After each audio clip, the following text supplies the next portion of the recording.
Bien, mis hermanos, vamos a abrir la palabra del Señor en el libro de Hechos, en la serie expositiva que estamos llevando.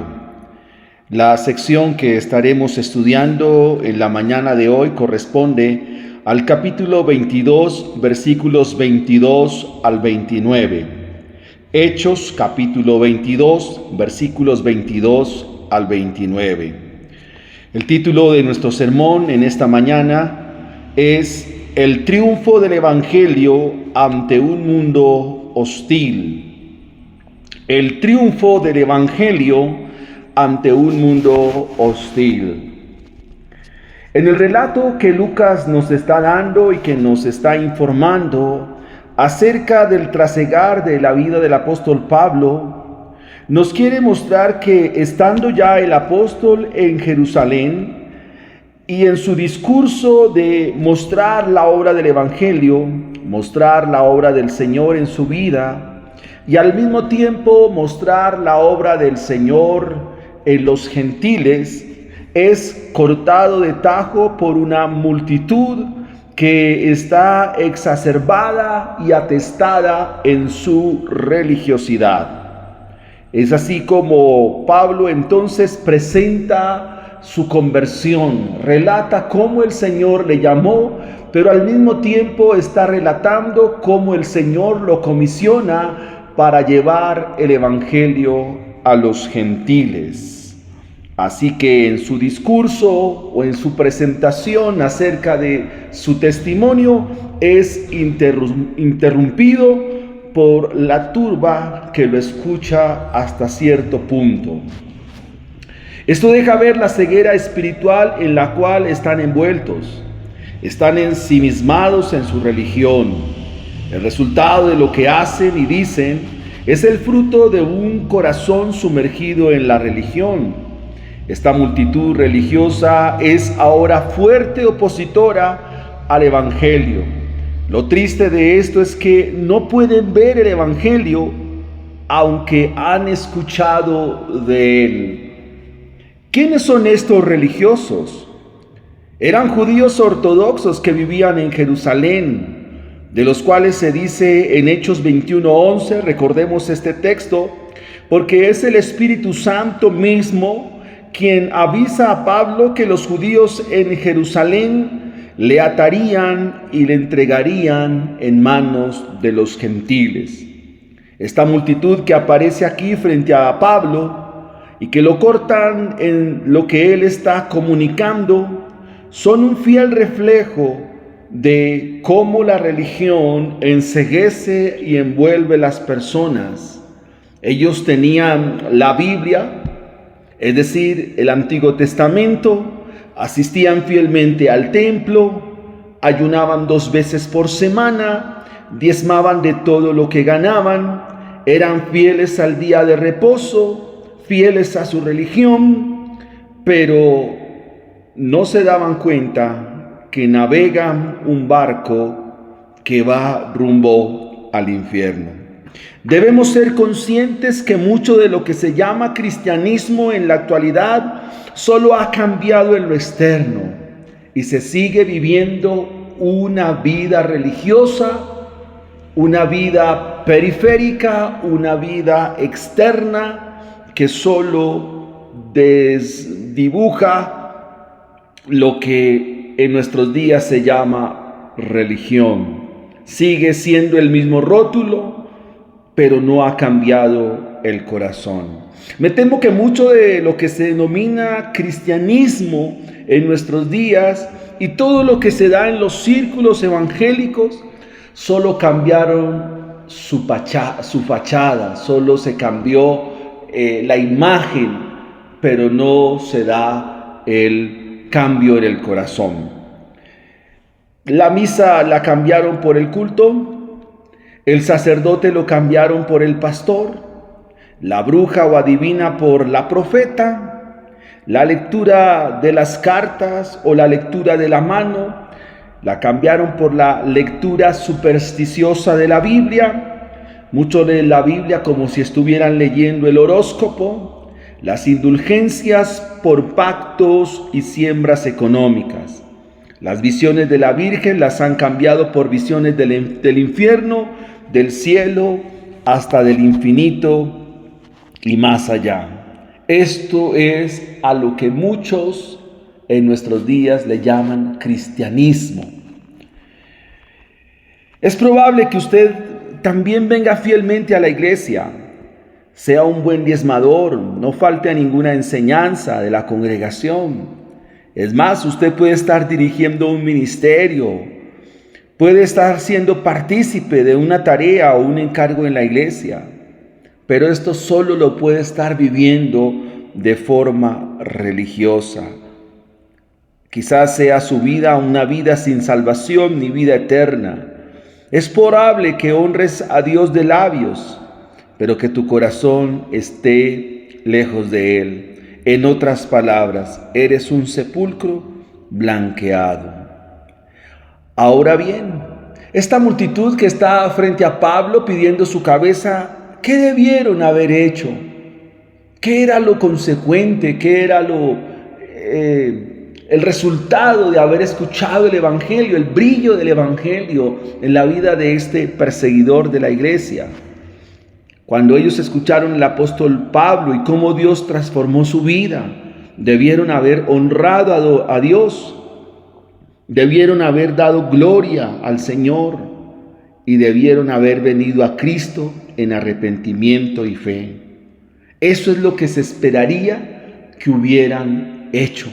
Pero no fue así, porque la misma Biblia nos dice que los hombres aman más las tinieblas que la luz. Ahora, ¿qué nos presenta nuestro texto en la mañana de hoy? Versículos 22 al 24. Nos presenta en primera instancia oposición al mensaje del Evangelio. Estos versículos nos muestran los oídos del corazón religioso y hostil, que no soportan cómo Dios ha obrado en el mundo gentil. Ellos se jactaban de conocer la misma ley de Moisés, desconocen el plan de Dios que incluye a los gentiles. Ellos leían la ley, es decir, los 5 libros de la Torá, los 5 libros de lo que conocemos el Pentateuco, pero quizás nunca pasaron por el capítulo 12, versículos del 1 al 3, donde Dios mismo le dice allí a Abraham que en su simiente serían benditas todas las familias de la tierra. Obviamente, dentro de esas familias se encuentra el plan con los gentiles. El Salmo 117 que cantábamos hace referencia a la misma promesa. Abraham en sí mismo también es un gentil. Abraham es llamado de un lugar llamado Ur, por allá en la antigua Babilonia. Es así como ellos debían entender que no eran exclusivos del plan de Dios y que ese celo religioso que tenían, ese celo religioso los estaba llevando a la misma muerte espiritual. El sistema religioso que encontramos aquí busca la muerte de aquellos heraldos que comunican el Evangelio. Y esa es una descripción de un mundo hostil, de un mundo amalgamado entre religión y política. Siempre va a ser oposición al Evangelio. Lo encontramos desde Génesis capítulo 3. Es un sistema religioso que busca hacerle frente a la verdad de Dios, que busca hacerle frente a la verdad del Evangelio. Versículo 22. Y le oyeron esta palabra. Entonces alzaron la voz diciendo: quita de la tierra a tal hombre, porque no conviene que viva. Quisiera ilustrarlo con un pasaje también diciente del Antiguo Testamento, por allá en el libro de los Reyes, donde en tiempos del profeta Eliseo se nos dice que la cabeza de un asno costaba mucho dinero y que las personas se alimentaban de estiércol de paloma. Esto deja ver la crisis en aquel tiempo, la realidad espiritual, la realidad en la cual se encontraba en Samaria, precisamente al reino de Israel al norte. Pero lo que hace el rey es ponerle precio a la esperanza de Dios para aquel lugar, a la esperanza de Dios para aquella gente. Era el profeta Eliseo, y el rey pone precio a la cabeza de Eliseo. Esta misma situación se da aquí. Esta multitud escucha la palabra de Dios, palabra que el Señor mismo da, porque Pablo es instrumento para llevar su nombre a los gentiles. Pero la hostilidad y el rechazo de esta multitud se hace evidente. Alzaron la voz diciendo: quita de la tierra a tal hombre, porque no conviene que viva. Es exactamente lo que se hizo con nuestro Señor Jesucristo. Nuestro Señor, allá en Marcos 15:14, frente a Pilato, la multitud enardecida porque sabían que ahí estaba el justo, el hombre de Dios, nuestro Señor Jesucristo. ¿Y qué hizo la multitud con nuestro Señor? ¿Qué gritaron? Crucifícale, crucifícale. Así reacciona la multitud que escucha a todo aquel que es enviado de Dios. A quienes el Señor envía, entonces van a encontrar oposición de un mundo religioso. Estos judíos que están pidiendo que Pablo no debe vivir, estos judíos que están pidiendo que el apóstol debe ser quitado de la faz de la tierra, se consideraban hombres puros, hombres religiosos de gran altura, pero esto no servía de nada. Preguntémonos en la actualidad, ¿qué hacen los grupos religiosos modernos? Grupos fundamentalistas, legalistas. ¿Qué acarrea un misionero que presenta la verdad del Evangelio en un grupo de la actualidad, en un grupo moderno? Es probable que le acarree la muerte. Es probable que esté atravesando peligros, porque la religiosidad de muchas formas, de muchas maneras, se presenta al punto de quitar la vida a quienes les llevan la verdad. En la mayoría de los casos es la muerte. ¿Qué más hace este sistema hostil, religioso y opresor? Hacen algo inusual, y es, dice el versículo 23, y como ellos gritaban y arrojaban sus ropas, lanzaban polvo al aire. Gritan, arrojan la ropa, lanzan polvo al aire. Esta es una descripción de lo enardecidos que están al escuchar esto del apóstol. Rasgan su ropa, la lanzan como evidencia de que están furiosos, porque quien está delante no es más que un blasfemo. Están horrorizados a escuchar a este blasfemo. ¿Cómo se le ocurre presentar esto delante de nosotros? Y posterior a que lanzan la ropa, también toman polvo o tierra y la echan al aire.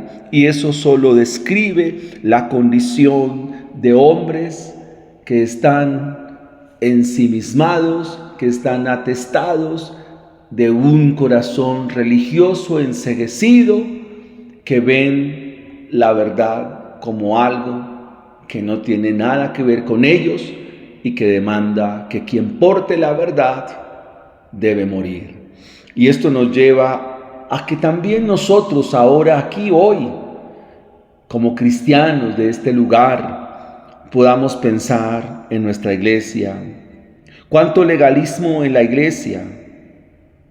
Y este legalismo no permite ver la gracia de Dios. Y debo decir, mis hermanos, que una iglesia o una cualidad primaria de la iglesia evidente debe ser la gracia y la verdad. Una comunidad de gracia siempre presentará la verdad con amor.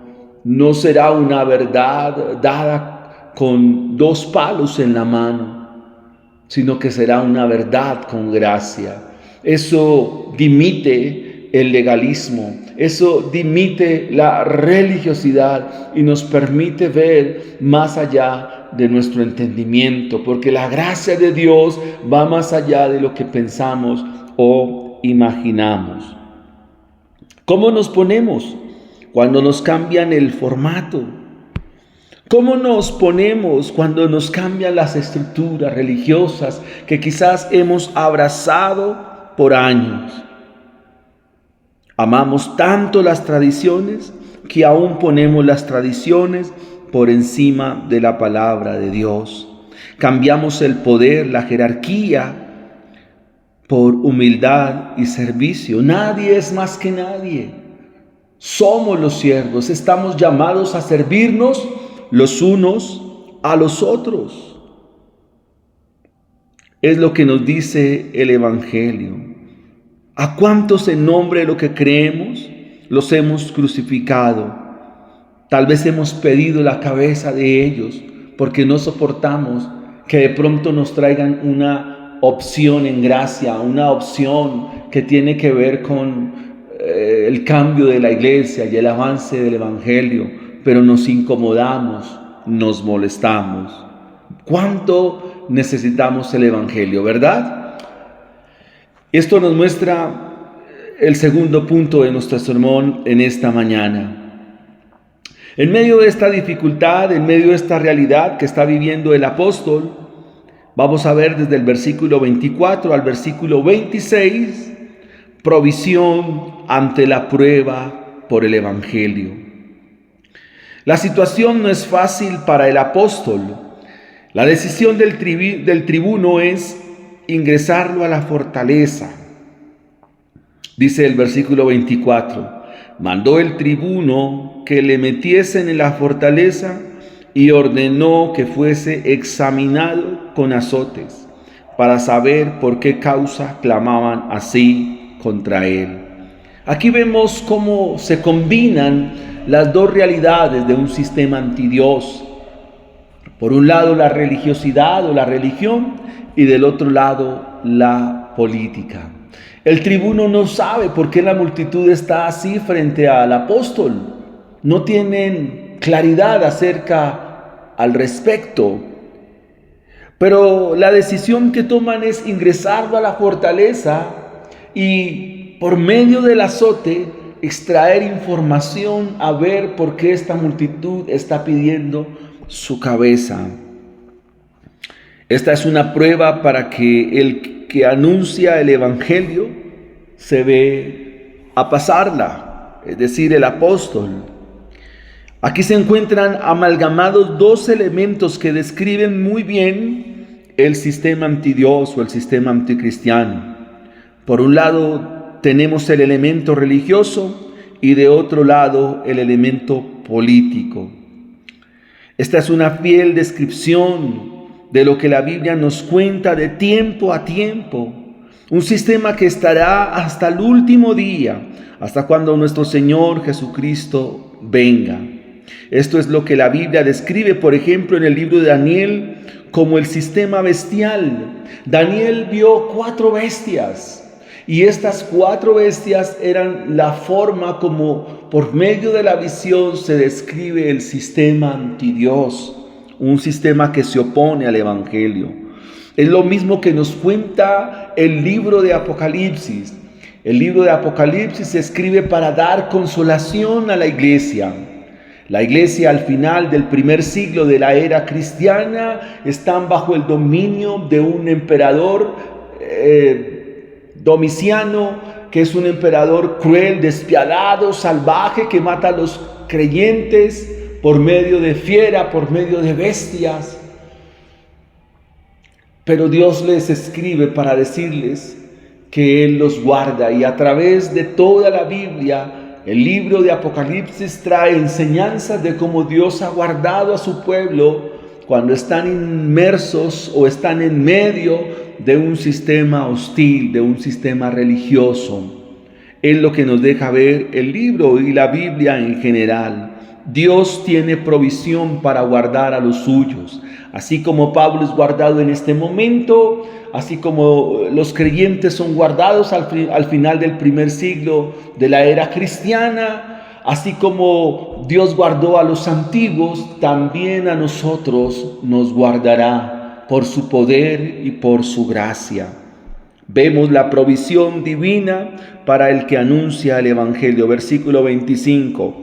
Pero cuando le ataron con correas, Pablo dijo al centurión que estaba presente: ¿os es lícito azotar a un ciudadano romano sin haber sido condenado, sin previo juicio? El destino de todo ser humano es trazado por Dios desde antes de la fundación del mundo. Era parte del plan de Dios para el apóstol que este hombre naciera en Tarso de Cilicia. Quizás de comienzo esto sería insignificante, pensar acerca de un lugar como este, o un lugar donde uno nace. Lo cierto es que esto también está determinado por Dios. Hacía parte del plan, o hizo parte del plan de Dios para Pablo, que él naciese allí en Tarso. Y la realidad de este evento o de esta acción de Dios mismo ahora aquí tiene muchísima relevancia. Este hecho se vuelve de vital importancia en este momento. Todo aquel que nacía en una provincia romana como Cilicia era portador de la ciudadanía romana, que por cierto conseguirla tiene un costo muy alto, como se nos narrará más adelante. Pablo apela a este hecho, lo cual hace que sea librado de los azotes. El flagelo romano era inhumano, cruel. El instrumento para torturar era hecho de un mango de madera, al cual se adjuntaban correas de cuero con puntas de trozos de metal y hueso, y la víctima era desgarrada y finalmente llegaba a la muerte. Por medio de esto vemos la provisión divina. No es casualidad, ni mucho menos es una circunstancia incidental de que Pablo haya nacido allí en Tarso. Sencillamente esto hace parte del plan soberano de Dios. Dios conoce de antemano todas las cosas. Todo para Él ya es notificado antes de que sucedan las cosas, porque Él mismo las ha determinado así. Dios sabiamente nos ha dado muchas cosas, amados hermanos. Y es importante que nosotros podamos discernir que todo eso que Dios nos ha dado, en algún momento se va a usar. En algún momento Dios lo usará para gloria de Él, para beneficio y provecho de su pueblo.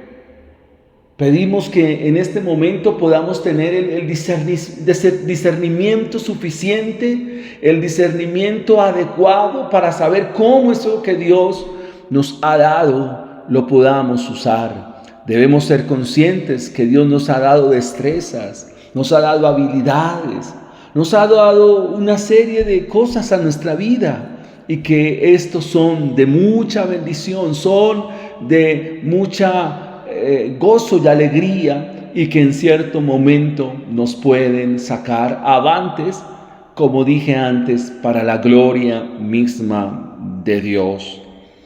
Y esto nos lleva a nuestro tercer y último punto en la mañana de hoy.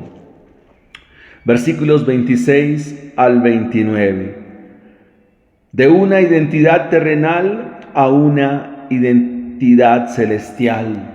El Evangelio triunfa, el Evangelio vence, porque a cada individuo lo lleva de una identidad terrenal a una identidad celestial. Lo terrenal es lo terrenal. Y quisiera que nos preguntáramos en este momento, ¿qué es mejor? ¿La ciudadanía colombiana o la ciudadanía del reino de los cielos? Por supuesto. O pensémoslo de otra manera, ¿qué es mejor? ¿La ciudadanía americana, tener visa americana, residente americano o residente del reino de los cielos? ¿Cuál ciudadanía es mejor? Bueno, para los que Dios ha renovado su corazón, para los que tienen esta identidad, por supuesto, nada en este mundo y nada en esta tierra se compara con la identidad celestial, el vivir y cohabitar en el reino de Dios Padre y en el reino de su amado Hijo. Igual que se había actuado frente a la hostilidad de la multitud, el apóstol permanece en calma. Todo ciudadano del reino de los cielos, ante la adversidad, la crisis y la dificultad, sabe conservar la calma. Y esa es la actitud del apóstol. Él permanece allí. No lanzó improperios a los romanos, sino que les informó tranquilamente de la terrible injusticia que iban a cometer, cómo iban a violar sus derechos como ciudadano romano. Estaban a punto de cometer algo que les costaría, pero aún la provisión de Dios se glorifica en los que no le conocen, en este caso, en los verdugos de Pablo. ¿Qué llevó a Pablo entonces a Jerusalén? ¿Cómo evidencia esa identidad con el Evangelio? Pues el amor por la iglesia y la unidad de ella, bien como lo señala mi hermano en esta mañana. Pedir por la unidad de la iglesia. A Pablo lo movía, las fibras de su corazón se estremecían cuando no veía una iglesia en unidad. Eso mismo debe pasar con nosotros. Así que Pablo va allí a Jerusalén porque tiene identidad con el Evangelio, con la iglesia, y esto nos muestra que quien se identifica con el Evangelio hace lo que Dios le ha encomendado. Leamos el versículo 26. Pablo es visto como un ciudadano romano, así que cuando el centurión oyó esto, dio aviso al tribuno diciendo: ¿qué vas a hacer? Porque este hombre es ciudadano romano. Tener una identidad romana era garantía de algunas cosas. Esto no era solo una etiqueta, sino que conllevaba unos derechos legales que protegían del trato sin un juicio previo. Hay cosas de este mundo que en cierto momento nos van a servir, porque son cosas de las cuales Dios nos ha provisto. La conducta de Pablo durante su terrible experiencia nos brinda a nosotros hoy un claro ejemplo de cómo debemos dar testimonio positivo en circunstancias negativas. Se pueden ver varios principios aquí. En primer lugar, el apóstol acepta la situación como Dios la ordenó. Enfrentar persecución no le hace ser infiel al plan divino. Pablo pudo haber dicho: no, esto no es conmigo, mejor yo me devuelvo, dejemos así, les pido excusas, me voy por donde vine. No, Pablo enfrenta la situación. El apóstol había sabido desde un tiempo atrás que lo encarcelarían cuando llegara a Jerusalén. Eso lo encontramos en Hechos capítulo 20, versículos 22 al 23, en Hechos 21, 4. En Hechos 10:13, con calma, no con resignación, con calma, con serenidad, con confianza en Dios, acepta esto porque Él sabe que es la voluntad de Dios. Hermanos, piensa en la situación que estás atravesando, el momento difícil, la angustia que estás llevando. ¿Cómo debes enfrentarla? A veces golpeamos aquí, golpeamos allá, le preguntamos a este, vamos donde aquel, pero no tenemos respuesta. La respuesta está en Dios. El Salmo 34 nos dice: los que miraron a Él fueron alumbrados y sus rostros no fueron avergonzados. Este pobre clamó y le oyó Jehová y lo libró de todos sus temores. Es así como Pablo está enfrentando esta situación. Está discutiendo por ninguna parte, aunque intentan disuadirlo de ir a Jerusalén. Versículo 27. Pablo había nacido en Tarso por propósito divino. Vino el tribuno y le dijo: dime, ¿eres tú ciudadano romano? ¿Cuál fue la contestación de Pablo? Sí, lo soy. Respondió el tribuno: yo con gran suma adquirí esta ciudadanía, Entonces Pablo dijo, pero yo lo soy de nacimiento. Quisiera que pensáramos en lo que es la corrupción. La corrupción viene desde Génesis 3. Si este hombre pudo comprar la ciudadanía romana, significa que eso fue un acto corrupto. La obtuvo por una gran suma de dinero. Pablo dice, no, conmigo no fue así. Yo sencillamente nací allí en Tarso y por ese hecho de haber nacido en Tarso, entonces tengo ciudadanía romana. El costo por ser ciudadano romano parece que fue alto para este hombre. En este cruce de palabras se manifiesta que el tribuno lo había adquirido con un precio considerable. Pablo le responde que simplemente él nació en Tarso y esto lo ponía por derecho como ciudadano romano. Versículo 29. Así que luego se apartaron de él los que le iban a dar tormento.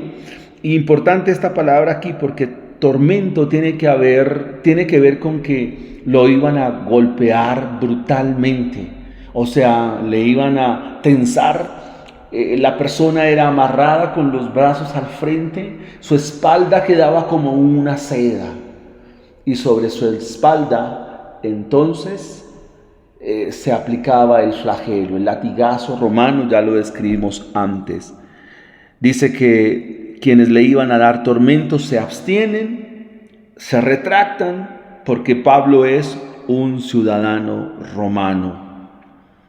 Ellos se abstienen de azotar y castigar a Pablo porque ellos mismos sabían que estaban incurriendo en un delito bastante grave. ¿Qué acarrea para estos hombres?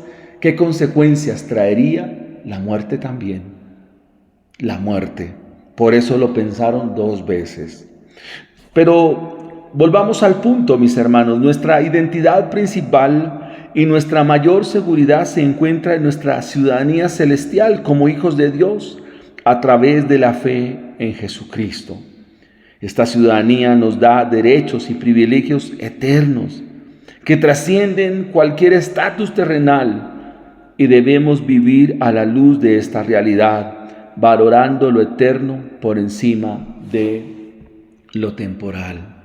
Querida iglesia, amados hermanos, veamos cómo el triunfo del Evangelio ante un mundo hostil vence. Hemos dicho que el sistema que se opone al Evangelio, quien rechaza el Evangelio, finalmente será destruido. Porque el Evangelio es invencible, porque el Evangelio es Cristo mismo, es su enseñanza, su mensaje. Recuerda que el cielo y la tierra pasarán, pero su mensaje, su evangelio, su enseñanza no pasará. Así que el evangelio triunfa siempre. Vemos en segunda instancia, como aplicación del punto, la provisión ante la prueba por el evangelio. Siempre el evangelio nos dará la directriz para triunfar en cualquier circunstancia, hermano. Siempre el evangelio nos dará la salida, siempre el evangelio nos mostrará el camino, porque el evangelio triunfa. Y nosotros necesitamos ser salvados. La salvación no solo fue para el día que vinimos a conversión y recibimos a Cristo en nuestro corazón. La salvación fue y es constantemente. Todos los días necesitamos ser salvados de nuestra manera religiosa de vivir, de nuestra manera en que vivimos. Necesitamos ser salvados de ser malos padres, necesitamos ser salvados de ser malas madres, necesitamos ser salvados de ser creyentes simples, necesitamos salvación todo el tiempo. Y aún en medio de la dificultad, en medio de la prueba, Dios por el Evangelio nos sacará avante. La identidad que nosotros ahora tenemos es una identidad celestial. ¿Cuándo se ve el propósito? ¿Cuándo se ve la razón? Hasta Hechos 28 y lo que nos cuenta la carta de los Filipenses, de que este es el elemento clave. Este es el punto clave en la historia que Dios va desarrollando. Y de aquí a Hechos 28, cuando termina el libro de los Hechos, queridos hermanos, vamos a encontrar la razón de esta situación. Qué bueno es nuestro Dios, qué buena es la palabra del Señor al ilustrarnos a través de secciones de los pasajes de la Escritura como estos, que la bendición de ser un hijo de Dios va más allá de lo que pensamos o imaginamos. Dios es bueno y para siempre su misericordia. Quisiera que miráramos las aplicaciones finales. Queridos hermanos, Dios nos ayude a guardarnos de llevar una vida religiosa, de amar las tradiciones, de imperar cosas que nos inventamos humanamente, pero que a la larga no tienen ninguna bendición para la iglesia. Dios nos guarde y nos ayude. Rogamos que Dios, por su gracia en Cristo Jesús, esa gracia que nos es dada por el Evangelio, la podamos aplicar a nuestras propias vidas, las podamos aplicar al interior de nuestros hogares y de nuestras familias.